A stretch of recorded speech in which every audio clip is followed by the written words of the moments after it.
Good to see you again, Nick. You've got an awesome presentation. I've already read it, and I want you to share this with everyone. I'll be back at the end to annoy you with some questions, but yeah, take it away, man. Take it away. All right. Hi, everyone. Thank you so much for tuning in. I'm Nick Taylor. I am the head solutions architect at Quantum Flow AI Solutions, and we provide AI solutions and blueprints for marketing teams and entrepreneurs, everything from prompt databases to engineering prompts that work within your business to automations and all of that good stuff. I'm here today presenting on the notion of cloning your operational self. I think philosophically, there's a lot of concern around AI replacing artists in certain capacities. I also work in filmmaking as well. There's a lot of anxiety around AI in that arena. My kind of overarching philosophy is that AI is going to be incredible for artists, largely because it is going to alleviate so much grunt work and so much of the stuff that everybody hates doing, to allow artists to really focus on what they do best, which is creating. So when I interchangeably use the term artist and creative. So, if I say artist, I might mean creative. And so that's deciphering the way I talk. So moving right along. So creatives used to have patrons. Some of the most brilliant minds of all time had people supporting them, like Leonardo da Vinci was supported by the Medicis. Mozart had the patronage of Emperor Joseph II and multiple aristocrats, all of which allowed him to dedicate his self and his time to his brilliance. Shakespeare, all of his creative endeavors were bolstered by financial support of the Earl of Southampton, which I've been to Southampton. I've not met the Earl yet, but all of which enabled his creativity. Same thing with Van Gogh, who was supported by his brother. But the rest of us creatives, we got bills to pay and we have administrative burdens that we have to go through. So when it comes to busy work, it not only sucks, it's not only a drain on our overall life force, but it kills creativity. And two of the main places in which a lot of this busy work does kill creativity is excessive time spent on administrative tasks instead of creative work. It's just taking you away from the creative work and the sort of zone of genius that you're put on this earth to be operating within, and frequent interruptions in this day and age of constant notifications and constant expectations for real time and answering texts and Slack notifications and LinkedIn notifications. It's really difficult to get anything done in this culture of always on, constantly responding. So these are two main killers of creativity. It goes further than that. When it comes to deep work, which is there's a wonderful book on the topic I highly recommend called Deep Work. But when it comes to having those unbridled 3 to 5 hours worth of uninterrupted, just creative momentum, if you're taken out of that, it takes 23 minutes for individuals to get back into focus. It's a really funny scene in The Shining when Jack Nicholson is trying to type and his wife keeps interrupting him and he goes, "You are interrupting me and it takes me time to get back to what I'm doing." That's how, really sorry about that. That's how a lot of us creatives do feel. With every single LinkedIn notification, it can take 23 minutes to get back to what you're doing. And then you're only sort of on the surface level of your creative momentum. So when you think over the course of a day with your text messages, Slack notifications, LinkedIn notifications, I mean, it's surprising we get anything done creative in general. Beyond that, content creators spend almost half of their time on administrative tasks. These are people who are creatives by trade and by nature. And they spend half of their time doing things like reviewing content, organizing files, scheduling calls, and reporting. And beyond that, I mean, creatives and office workers alike, 67% of global office workers report that tasks like these prevent them from pursuing more fulfilling work. And it goes beyond that. It gets more insidious. All this busy work just builds up. It's very accepted. And then it creates a kind of perpetual glass ceiling for a lot of people in terms of maximizing both their creative and professional potential. So these things aren't just annoying. They're very insidious towards our creative and professional development. So what do we do? As far as crafting a solution, I like to go back to basics. So a lot of this is going to be familiar to a lot of you, but I'm just going to go through it really fast because it's the kind of foundational framework upon which we can build automated solutions, and that is prompting basics. So when it comes to AI, Mostly when it comes to LLMs throughout the course of this presentation, going to focus on ChatGPT. There's a lot of other wonderful LLMs, like Claude is fantastic for writing. Gemini's capacity is just incredible. But I mean, I think out of all of them, ChatGPT, I think offers the most relevant use cases. So mostly going to focus on that as the LLM for this presentation. So ChatGPT has its obvious use cases, a lot of which do administer or do alleviate slight administrative burdens here and there. Things like proofreading, summarizing, creating press releases instantly, nuanced emails, pitches, social posts. It can even make grids and table data. All of this is great. All of this, the platform should be used for. When it comes down to it, there's basic prompts like proofreading, proofread the following text. You insert the text, it proofs it. Summarize all of these call notes, turn them into a recap in the form of a client-facing email, and then you insert your call notes.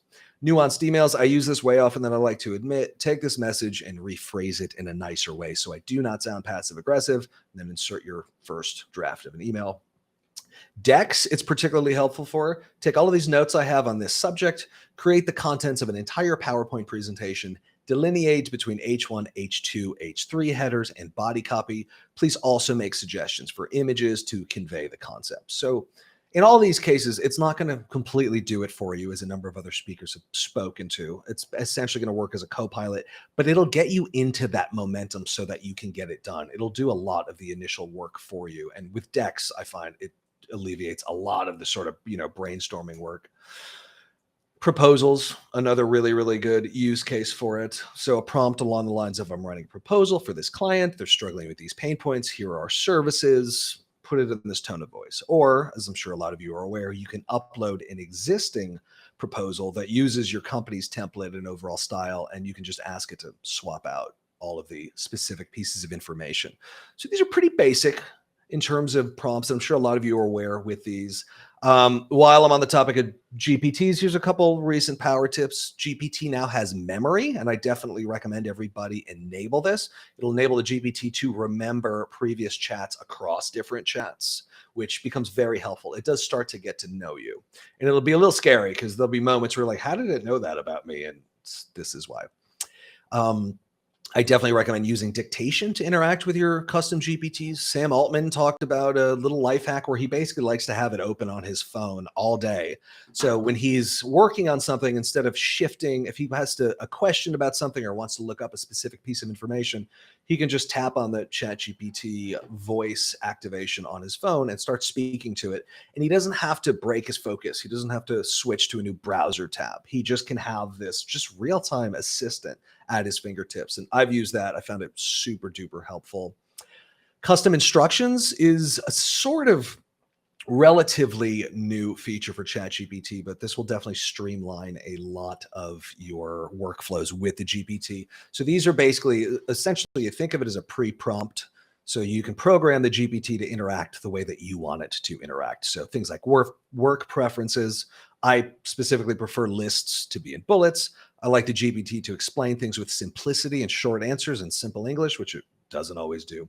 Tone preferences. My GPT never says, I hope this email finds you well, because that is the most dead giveaway that you use ChatGPT to write your email.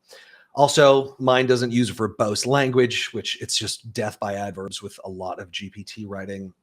This is one Rory Flynn taught me, which I recommend, labeling responses. So when you're going through a number of iterations with ChatGPT, you can go through like 60 different versions of something. And then, I don't know, number 25 might be the one that you want. But if you don't reference these different responses with numbers, it's easy to get lost. So doing this, having responses be labeled and numbered, allows you to easily interact with the GPT and go, you know what, go back to number 17, but tweak the language instead of going all the way back. And, all of these little things overall do save a lot of time.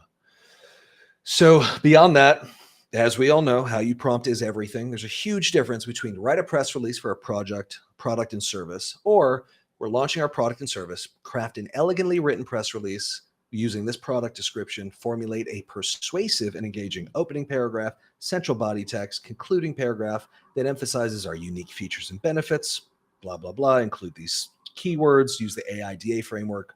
The more specific you can engineer a prompt, the better your output is going to be. I like to use this one all the time. This saves me a lot of time. The interview prompt, where you ask GPT, I'm going to ask you to write copy for my business, whether it's sales emails, blog posts, TikTok ideas, or what have you. I want you to ask me 15 to 20 questions to better understand my customers, audience, value proposition, tone of voice, and product. So it'll do that. You'll answer it, and now the GPT will know you, and it'll know your project, your products, your clients, whatever the case may be. And then you can save that as a custom GPT, so you don't have to start from scratch. And here's another workflow demo in terms of just lifting some more administrative burden. And a lot of these are designed to not individually save like a ton of time, but collectively, the more of these you put into action, the more these little administrative burdens that collectively take up a lot of time and mental energy just start being alleviated. And then this just kind of wonderful flow occurs within your day. So here's, we go back here. Here's one that I use frequently. Here's a series of to-dos for specific projects. Take them all, organize them into a spreadsheet according to project, task, priority, due date, tags, and notes, or however you like to organize your project. I'll have tons of Evernote notes about different disparate details for projects. And putting them all together, I typically do it manually, and it just takes forever. If you put it into the GPT, tell it exactly how to organize it, it can put it in a grid for you. And then it can take that grid of tasks and you can put that into Asana or ClickUp or Notion or whatever your task manager of choice is. So essentially pairing GPT with other programs is when the real magic begins to happen. But this takes a lot of project management burden and translating notes into to-dos and then putting it into from one place to another. It does it automatically. So you can do the same thing with social content. You can have a prompt along the lines of, here are a number of topics we want tweets about. 2/3 of my tweets should be valuable information about our industry. The other third should be promotional. And then it'll write the tweets. You can have it delineate the tweets into the tweet itself, the specific Twitter account, and then the date that you want it to be posted. You can tell it to only post on every Tuesday and Thursday and avoid major holidays. It'll figure all of that out. It'll put that into a grid, and then you can upload that grid into Sprout Social or Buffer or whatever you use to schedule your social media posts. This super duper helpful. And once you arrive at these prompts or prompt chains that work, you can create a custom GPT. And I've created many. I love them, but they do have their limitations. This is probably going to change with GPT 4.0, but I'm still finding with custom GPTs, they can pretty much only do one thing really well. And there's certain tasks that are related that they can kind of do in tandem, but it's usually they're very one and done. And if you ask it to do multiple different things, multiple different types of outputs, I find I get a lot of errors. I also find they're not great at referencing databases. They don't seem to query the data properly. It'll do it well at first, but then the more you use it, I find, and I've heard different things from different people, but I find that the data querying doesn't always produce the greatest results, and it just struggles at referencing databases in a thorough way. So these are some of the drawbacks of custom GPTs. So this is going to bring us to the next iteration of, well, what else can you do beyond custom GPTs when it comes to a lot of these just administrative tasks? And that's automation. And the foundation I find for automation is auditing. So before you can do anything automation wise, it's really important to have a SOP, a standard operating procedure. For those unfamiliar, it's essentially a foundational document that analyzes all of your operating procedures, all of your projects, all of your tasks, essentially the way you do everything that you do. If you're a entrepreneur or a business owner or if you're leading a team, every department essentially needs to have its own SOP that explicitly outlines everything that is done and how it's done. And this is a really good foundation for a business in general, but also automation. So this is about analyzing your day-to-day tasks and how you do them. So that is an SOP. And there's a number of tools that I recommend using for crafting your SOP to prepare you for automation. One being Rescue Time. This tool has been around a long time. I originally saw it in the 4-Hour Workweek a while ago. And it essentially will run in the background and it'll analyze where you spend all of your time across your computer and your mobile devices. And it'll give you an analysis like you spend this much time in Outlook, you spend this much time on Instagram, you spend this much time in actual documents. And let's say you're an editor, you'll see that you spend 20% of your time in Premiere or Final Cut. You realize you got a problem. I mean, as humans, we do have a lot of these cognitive blind spots, certainly in terms of how long things take, but also in terms of how long we spend doing certain things. Like sometimes time can just blur for people. And this app provides a very thorough, but oftentimes very rude awakening in terms of how time is spent. And the application is newly AI enabled, so it can definitely contextualize a lot more of the data that it finds.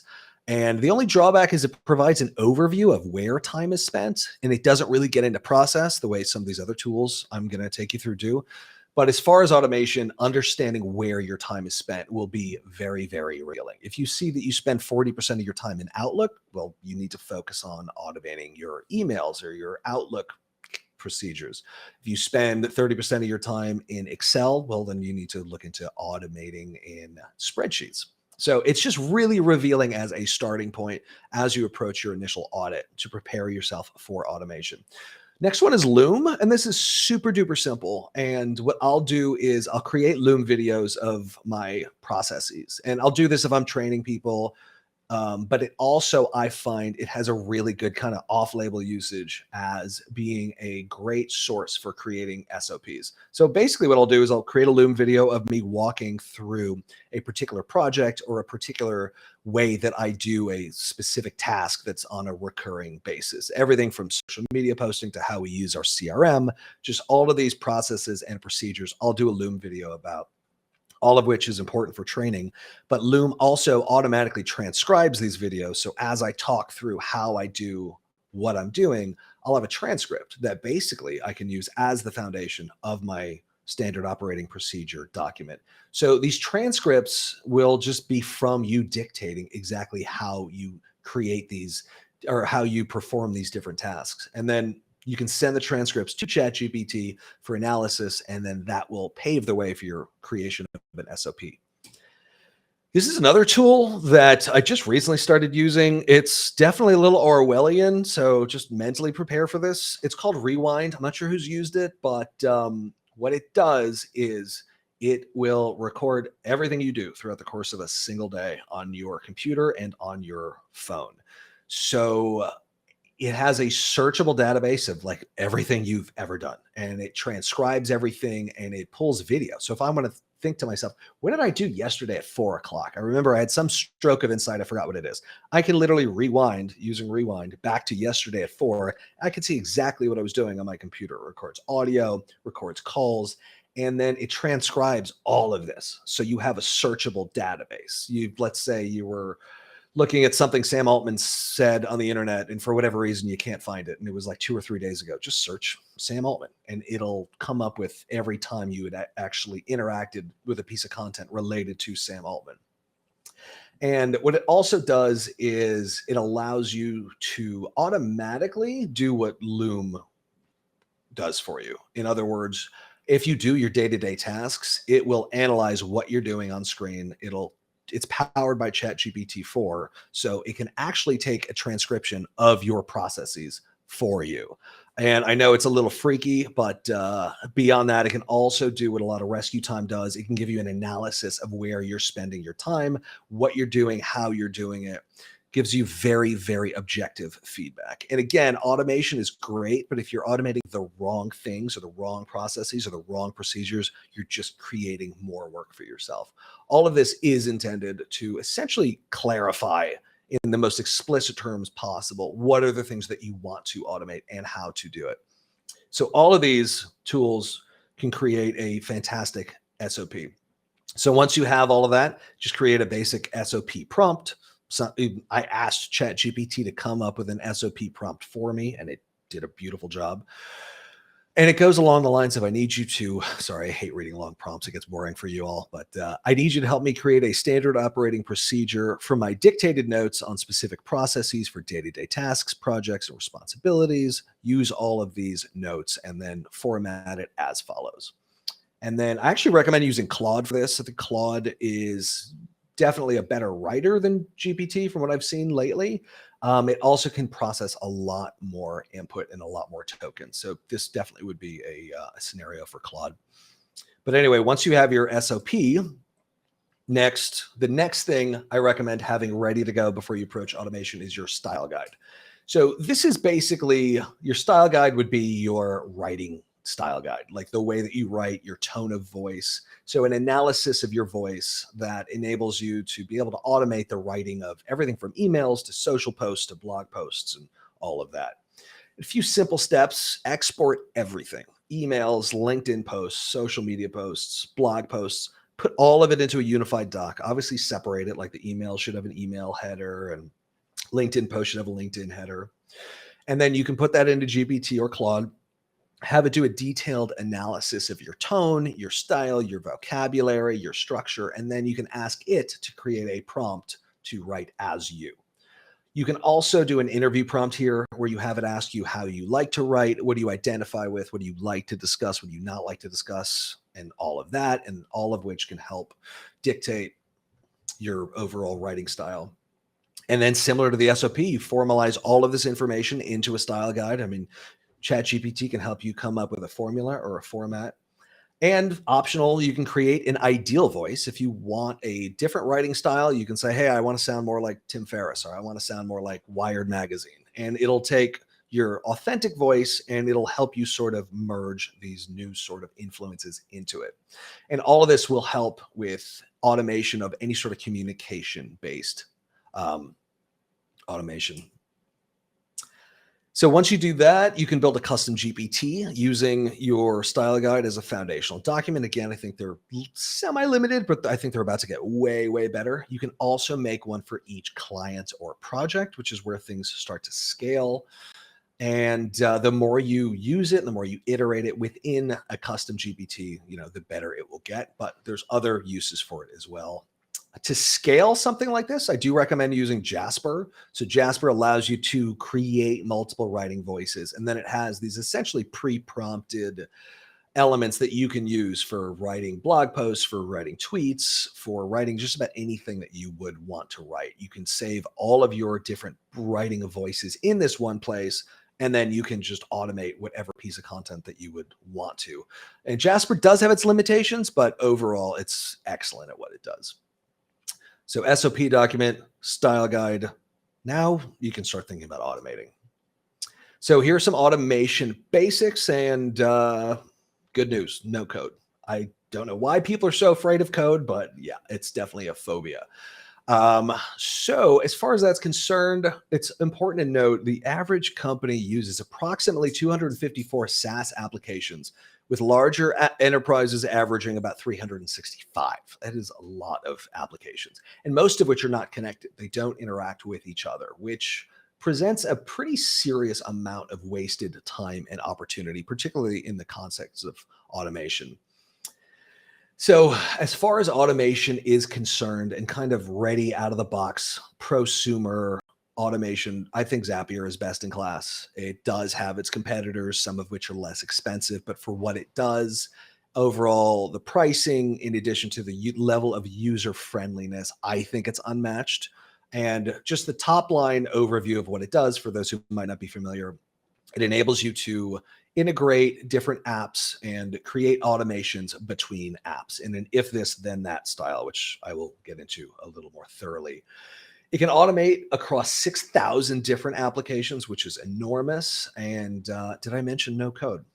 And I think it is the closest thing that we have to prosumer autonomy and prosumer agents, essentially autonomous AI agents that can just go do things and make things for you. Those do exist. They do require like a lot of programming, and that's definitely worthwhile. But I think for something ready out of the box, I think Zapier is one of the closest things we have to that. So in terms of what these automations look like, it can be as simple as whenever I add a new entry into Google Sheets, an email is sent out to that recipient. So just an automation. When you do something in Google Sheets, it will automate something through Gmail. Or whenever I add a new contact into HubSpot, this specific Slack group is given a message so that everybody's aware, hey, we have a new client, we have a new potential customer, all of that. These are really, really simplistic one-step zaps is what they call them. So they can be super simple or they can be a lot more complex. So for instance, whenever there's a new form response in Google Forms, all of that response can be added to a spreadsheet, and then an email can immediately be drafted for that person who sent in the form. The email will be pre-configured, and then the person can also be added to MailChimp, and then you can even delineate and fork into different areas. So if somebody selects a finance box in that form, then it can path out to the finance department, and then finance can get a Slack message. Or if it's creative, it can go to the creative team and they get a Slack message. But you can basically blueprint these very advanced automations that are super duper helpful. A couple other just example workflows. I mean, a lot of these are useful, but I think these are more designed to show what Zapier can do. And again, these all save little micro amounts of time, but over time, the more of these you do automate, the more of that cognitive and administrative burden is lifted. And collectively over time, a snowball effect occurs and suddenly there's 100 different things that you no longer have to think about. So things like daily news updates, you can set it up so that Zapier can pull top stories on AI through Feedly, and then that can be ported into ChatGPT to create a 2-minute quick read digest. And then that can be sent to your entire company on Slack, all without you ever having to think about it. Instant onboarding, whenever you add a new employee to Google Sheets, onboarding documentation can be sent to them via email immediately with all of their training documents or whatever. Rapid document sending, you can instantly create a contract for a client using Google Docs. You can have a template within Google Docs, and then different pieces of the form can be populated, and then that can be sent to the client with DocuSign, all of which without you touching anything. All you have to do is, one simple trigger is what they call it, adding their name to Google Sheets, and then that entire sort of Rube Goldberg-esque series of automations occur after that. Another good one is recurring client feedback. You can have a quarterly email sent to all of your clients with a feedback Google form, and then you get a Slack notification if somebody fills it out. And then throughout the course of that week, all of that information can be sent to ChatGPT, which will then analyze the sentiment and then send a nice summary to your client success manager. Again, all of this collectively saves a lot of time. In terms of starting out with Zapier, for those who haven't used it, it is really helpful to use their custom GPT, because you can type in to the custom GPT exactly what your ideal workflow is or the things that you would like to automate. And this GPT will help you actually configure it through Zapier. And this is like a Zapier officially licensed GPT. So this is a great place to start as far as Zapier is concerned. So something super exciting that Zapier just recently released is Zapier Central. And these are essentially bots that use your business data, and they can, similar to just regular Zapier, can perform across 6,000 apps. So instead of setting up all these automations, this is an NLP-based system. And the beauty of it is you can set it to a custom data source, whether that's your CRM data or an SOP or a style guide. And it's really, really good at searching and querying that. And you can also build custom bots. So it's kind of like your own, version of a custom GPT, but you can enable 6,000 apps to be put to work with it. And I'm going to do a quick demo on it. And I find that it is better at searching and querying databases than ChatGPT, custom GPTs have been. So let me see here. So here's one workflow that I recently created. Again, super duper simple, but it prevents you from having to switch back and forth between different apps. So in Zapier Central, I created a communications assistant bot, and I enabled Gmail, Google Calendars, and Zoom. So I also uploaded my style guide so it knows how to write as me. And then right here within an LLM, within the NLP, I can just say, hey, give me a summary of today's email, or what are my 5 most important emails? And it'll summarize them for me right in there. So basically, similar to like ChatGPT, you would speak with it through the NLP. You would ask it to give you a top line email summary, and it'll do it. And you can also ask it to cancel events, to create new events, to create Zoom events, to respond to different emails. I mean, I find checking email throughout the course of a day an enormous distraction. And then checking your calendar and then going to Zoom and setting up a Zoom link. This one very, very simple communications assistant set up in Zapier Central can do all of that, all through an NLP, all through you just basically like writing to it. And where it gets more interesting is I like setting up what I call a AI CEO. So this is a little bit more advanced. And for those of you not using Notion, I highly, highly recommend it. It's a very dynamic note-taking app that I think is miles above Evernote, although I still do use Evernote, but it's excellent for company documents and just organizing and keeping track of information. So in terms of making an AI CEO, what I'll do is I'll create a business plan within Notion with objectives, due dates, tasks, etc. And I'll set that as my data source within Zapier Central. And then now it has a queried business plan that is indicative of my goals, my objectives, all of my due dates, and all of that. I mean, I love project management software, but I find sometimes you forget to check it, and then updating it can definitely be a hassle. That's where this gets really interesting. So once it is connected to your Notion document, right within the LLM, you can ask it questions. You can say, hey, what should I focus on today? Or, hey, I'm having anxiety about this, this, and this. Or, I'm going to focus on this. What should I think about focusing on?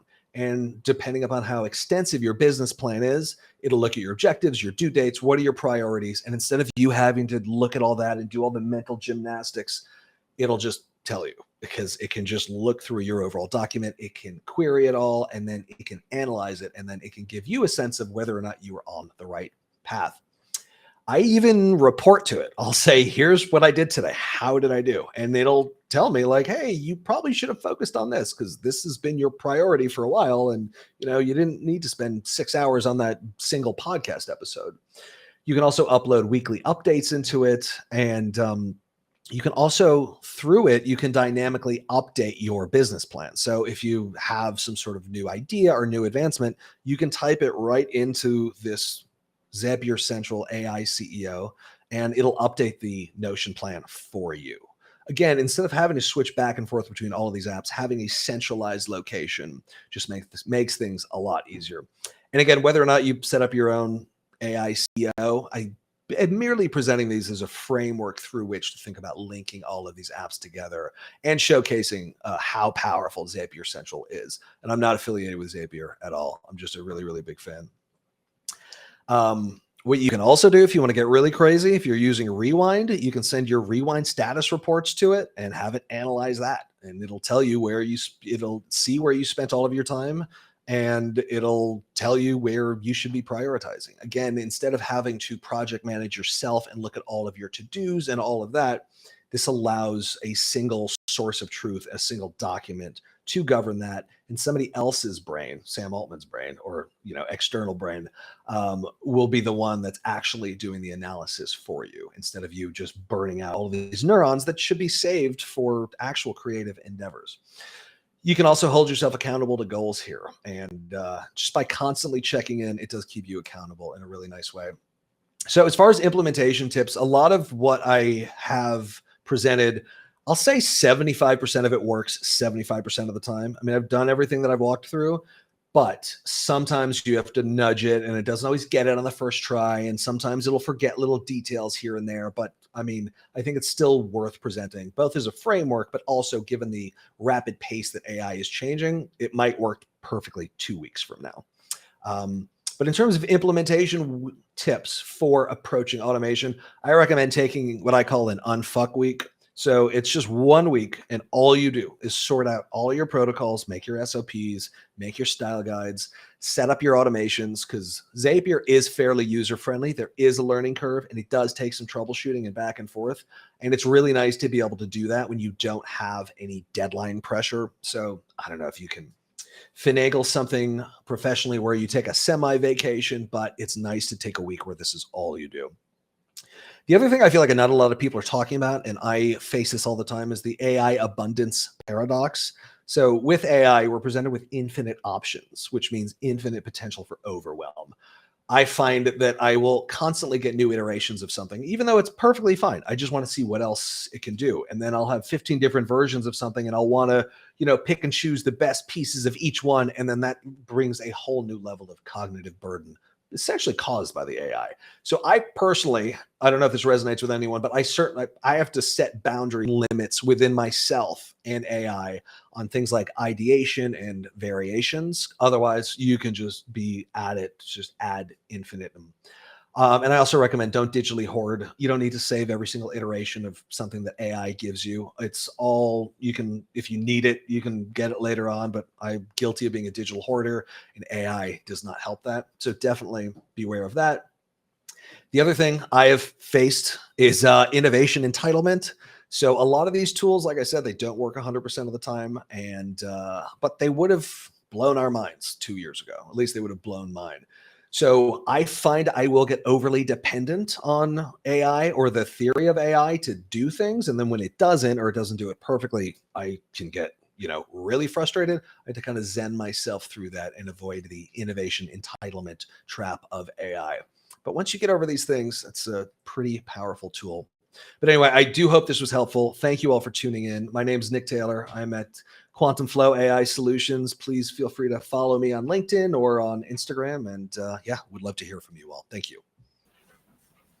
Nick, chat's been on fire. Oh, really? Yeah, man. I'm terrible at checking the chat. Yeah, no, a lot of folks getting a lot of value from Nick. So like that, I think you've probably won the best session of the day trophy. Oh my God. Which I'm going to hand over. Oh my God. I'm not sure how much time we've got for questions. There's a few that kind of come out. I don't know if any of these are going to be quick though. So Amanda asks, when I use ChatGPT Plus to generate imagery, it often comes out unrealistic and with words in gibberish. How can I improve my prompts to avoid this? I've got a thought on this, but I'd love to know yours. I would say use Midjourney. Yes. So the same from me, Amanda, is DALL-E, which is the image, kind of the image model behind ChatGPT, I think. The new GPT-4o model is multimodal and has some different things. So my 2 tips would be try and use GPT-4o. I actually think it works better with prompt adherence to generating text. So that's number 1. Number 2, don't use it to create realistic imagery and use Midjourney. And okay, there's one other question I'm going to try and give to you, Nick, which is, how do you provide feedback to a custom GPT? Which I'm assuming I'm going to unpack that a little bit further to say, like, to get it to do what you want it to do more. Is there any kind of rules of thumb that you have just to kind of guide it more? Yeah, it has this sort of automated GPT builder where you dictate into it exactly what you want, and I find that is not as good as actually going into the programming and then just adding again, everything I'm saying is no code. I'm not a coder, but you can go into the settings and then alter the settings manually, because I do find it's kind of a game of telephone. It's not always going to completely understand what you're trying to articulate. Dude, you answered the exact same way as me. if you look your instruction set in your custom GPT, after you've asked it to make a change, it doesn't delete the old instructions quite often. It will just add a new instruction at the end of the old instructions. So you kind of get this compounding effect of like, it's just going to get really messy in there. So my tip would be the exact same as Nick's. Write the instructions yourself, and then you will know better from it. I'm not sure how much more time we're going to have. I think we're already over time. Nick, that was awesome, man. Thank you so much for putting so much work into that. And definitely worth a follow to your podcast as well, and follow you on LinkedIn, and make sure everyone reaches out to Nick. And thank you so much. Thank you all. Yeah, I had Phil on the podcast, Brand Bots. Listen to the Phil episode. It was fantastic. And thank you so much for having me. I hope you enjoyed that session from our virtual event, The Infinite Canvas, exploring AI's creative potential. There's plenty more to learn, so be sure to check out the rest of the sessions. Otherwise, head over to superside.com for more on AI and its impact on marketing and creative. Thanks for watching.